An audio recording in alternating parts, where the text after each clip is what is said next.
નમસ્કાર મિત્રો, વિડીયોમાં તમારું સ્વાગત છે। અત્યારે દુઃખદ ઘટના બની છે, જ્યાં મિત્રો જામનગરમાં અત્યારે મોટી દુર્ઘટના ટળી છે। જેમાં મિત્રો આ દુર્ઘટના તો બની જ છે, તેમાં એક મજૂરે પોતાનો જીવ ગુમાવી ચૂક્યા છે।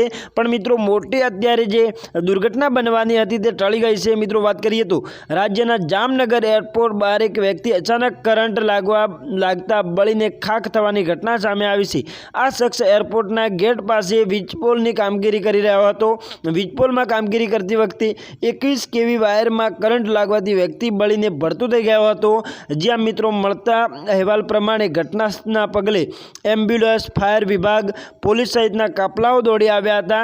એરપોર્ટનો કર્મચારી હોવાનું અત્યારે સામે આવ્યું છે, જ્યાં મિત્રો તેનો મૃતદેહ અત્યારે પોસ્ટમોર્ટમ માટે મોકલી દેવામાં આવ્યો છે। હાલ સમગ્ર મામલાની પોલીસ ઝીણવટપૂર્વક તપાસ કરી રહી છે। જ્યાં મિત્રો આ દુઃખદ ઘટના સામે આવી હતી, તેની દિવ્ય આત્માને શાંતિ મળે તે માટે ઓમ શાંતિ લખજો। આપણે મળીશું નવા વિડીયોમાં। જય